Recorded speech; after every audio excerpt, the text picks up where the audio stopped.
Hey, well, I'm in a basement at a large home in McLean, Virginia. It's owned by my daughter and her family. I came out here, this is a Saturday, and I came out here on Tuesday. Today, no, I'm sorry, yesterday was the first day that it got above freezing here. I've had several days of walking my grandchildren to school through ice and snow and driving them around for basketball practices at night and other activities. That'll go on for another couple days while my daughter and her husband are in Phoenix, where it's warm. Yeah, going to a wedding there. Anyway, I wanted to put up a quick note and let you know that I'm working hard on this new novel.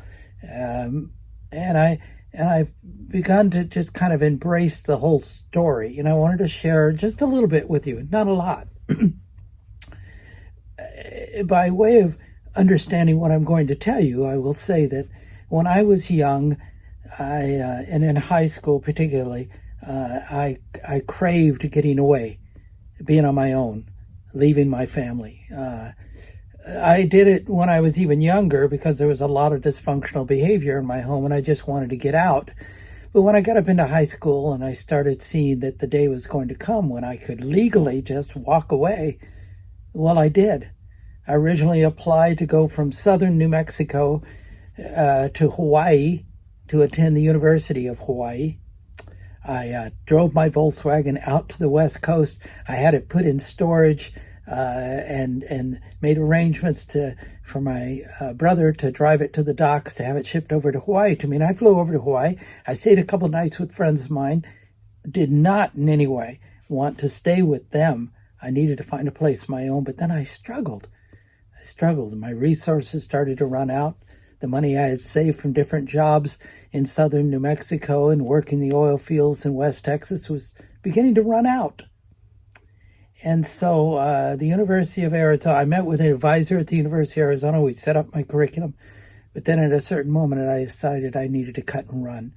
So I called my brother in Southern California and I said, take the car out of storage. I flew back there. I got into my Volkswagen and I drove across country to New Mexico.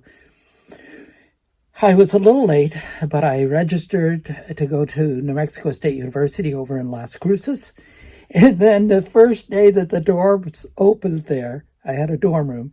They opened were 2 weeks before classes started. And damn if I didn't go over 2 weeks early before classes even started, before people were even coming back to campus, because I was so anxious to get out on my own, to get away, to start cutting my own path.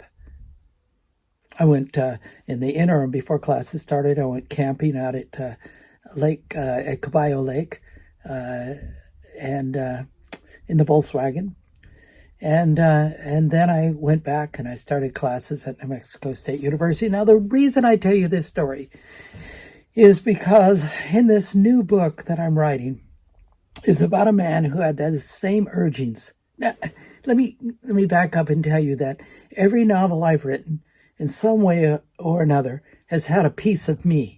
Whether it was a male character or a female character, there was a side of my psyche, my thoughts and my emotions and feelings that I pulled into characters in every one of the 10 novels I've written. This one, I started it, I got deep into it, several chapters, and I thought, well, there's nothing of me in this book other than familiar places I've gone to.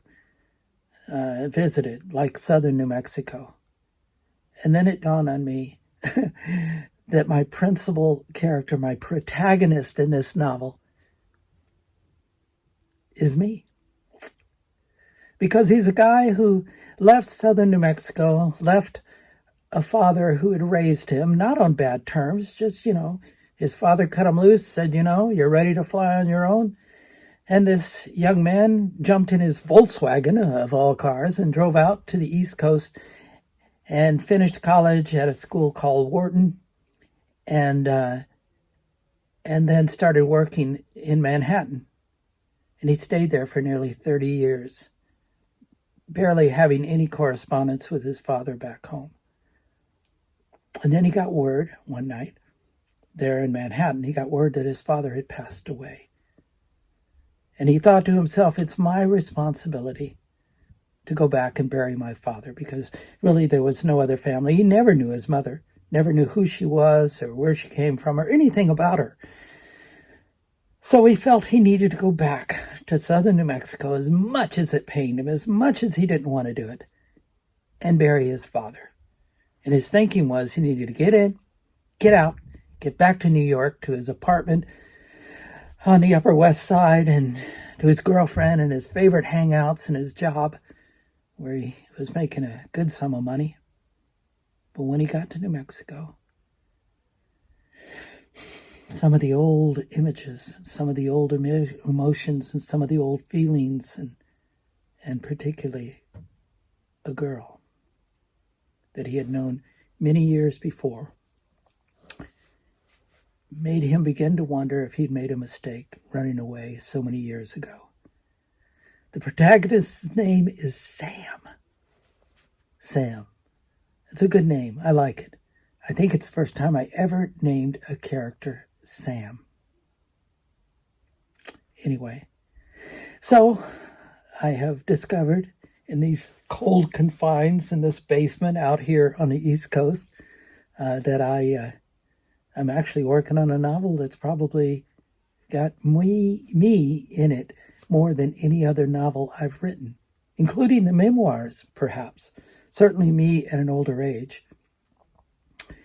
In a couple days, my daughter and her husband will return from Phoenix, and I'll pack up, and I'll head to to the beach house in Delaware, even though it's supposed to be literally the coldest day all year, 20 degrees later next week, middle of next week, when I drive out to Delaware. I've got to drive over the northern end of the Chesapeake Bay on the Chesapeake Bay Bridge. Have you ever been over it? Oh my gosh. When you get up to the apex and look down, you feel like you're in the clouds flying over the ocean. It's high. And the 20 degrees and maybe the frozen roads trouble me just a little, but I think it will be fine. When I get out to Bethany, going to the beach is probably not going to be an option. Not without a large coat and a wool cap, which I've been wearing a lot. I wear a lot of scarves, and I've been wearing them out here. But